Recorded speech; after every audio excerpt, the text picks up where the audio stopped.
अजीज़ और जय मसीह की पवित्र बाइबल में एक बहुत खूबसूरत और बहुत महत्वपूर्ण आयत है। वो है प्रकाशित वाक्य 3:20, जहाँ प्रभु यीशु मसीह ने वचन में ये कहा है, देख मैं द्वार पर खड़ा हुआ खटखटाता हूँ, और जो कोई मेरा शब्द सुनकर द्वार खोलेगा, मैं उसके साथ भीतर आकर उसके साथ भोजन करूँगा और वह मेरे साथ।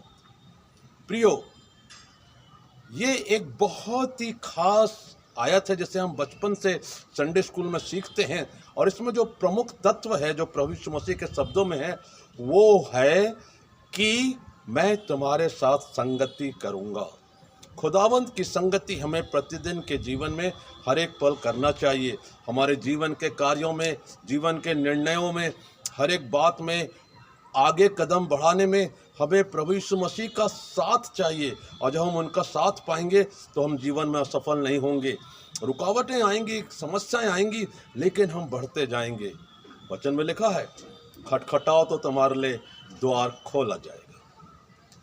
बहुत बार ये वचन हमें सीखना पड़ता है कि हमें प्रभु यीशु मसीह से निरंतर प्रार्थना करना है, और वो प्रार्थना करने का जो अर्थ है वो ये है कि हम निरंतर प्रभु के द्वार पर खटखटा रहे हैं कि प्रभु हमारी विनती को सुन ले, प्रभु हमारे जीवन में जो समस्याएं हैं, कठिनाइयां हैं, उनको दूर कीजिए, और खुदावंत प्रभु यीशु हमें स्वर्गीय आशीषें प्रदान करिए, हमें ऐसा जीवन दीजिए जो आपके वचन के अनुसार हो, और हमें सिखाइए, समझाइए कि हम कैसे प्रतिदिन के जीवन में आपके वचनों के अनुसार चलने वाले बन सकें।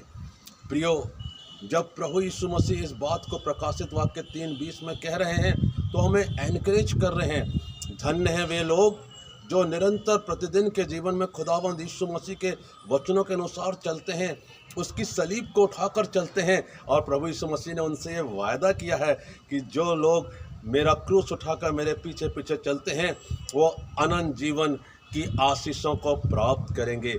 हमें इस संसार में प्रभु यीशु मसीह ने अपने गवाह बनाकर रखा है, और हमें दूसरे लोगों तक भी इस बात को पहुंचाना है कि जब भी द्वार खटखटाया जाए, प्रभु यीशु मसीह के लिए हम द्वार खोल दें। असल में ये जो सापेक्ष है, जो समझाने का प्रयास है वचन में, वो हमारा हृदय का द्वार है। और जब तक हम हृदय के द्वार प्रभु यीशु मसीह के लिए नहीं खोलेंगे, जीवन में परिवर्तन कैसे होगा? जीवन में परिवर्तन के लिए, मन परिवर्तन के लिए हमें हृदय के द्वार खोलना जरूरी है। अपने विचारों को प्रभु के अनुसार रखना जरूरी है। और वो एक पुराना गाना है बड़ा खूबसूरत सा, तेरे दिल के द्वार पर यीशु खटखटाता, खोलो तुम दरवाज़ा, वो है आना चाहता। और वो इसलिए आना चाहता है कि हमसे बातचीत करे। जब हम अपने दिल में उसे स्वीकार करेंगे, हम उद्धार के अद्भुत अनुभव को प्रभु यीशु मसीह के अनुग्रह में प्राप्त करेंगे। और जैसा बाइबल में और संसार में बहुत से लोगों के नाम हैं जिन्होंने उद्धार को प्राप्त किया, जब उन्होंने अपने जीवन को प्रभु को समर्पित कर दिया और अपने हृदय में उस आनंद को प्राप्त किया, उन्होंने स्तुति के गीत गाए कि उनका उद्धार हो चुका है। और ऐसे लोग हमें भी उत्साहित करते हैं कि हमें प्रभु के साथ संगति करना है। और इसलिए प्रकाशित वाक्य 3:20 हमें याद दिला रही है कि हमें अपने हृदय के द्वार भी खोलना है, ताकि जब प्रभु भीतर आना चाहें तो प्रवेश कर सकें। जो पुराने विश्वासी हैं, उनको निरंतर अपने दरवाजे दिल के खोल के रखना चाहिए।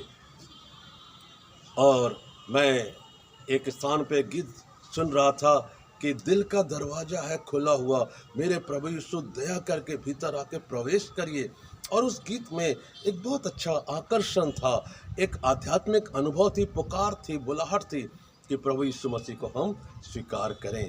याद रखिए कि मसीह जीवन आनंद का जीवन है। प्रभु यीशु मसीह के साथ संगति करने से हम आशीषित और फलवंत होते हैं। प्रभु यीशु मसीह के साथ संगति करने से हमारे हृदय से, लिखा है, तुम्हारे हृदय से आनंद की नदियां बह निकलेंगी। वो नदियां प्रभु यीशु मसीह हमारे जीवन से बहाना चाहते हैं, जो आशीषों की नदियां हैं। और हम ना केवल अकेले आशीषित होंगे, हमारे परिवार के लोग और दूसरे लोग भी आशीषित होंगे। खुदावंत प्रभु यीशु मसीह इन वचनों के द्वारा मुझे और आपको बहुत आशीष दे, उत्साहित करें और कोशिश करें प्रयासहीन नहीं करें, निरंतर प्रभु यीशु मसीह की संगति में बने रहें, वचन के द्वारा, प्रार्थना के द्वारा, और अपने हृदय को हमेशा आनंदित, मगन, उसके गीतों से उत्साहित रखिए और परमेश्वर के साथ संगति में हमेशा बढ़ते जाएं। खुदावंद प्रभु यीशु मसीह आपको बहुत बहुत आशीषें दे। आमीन।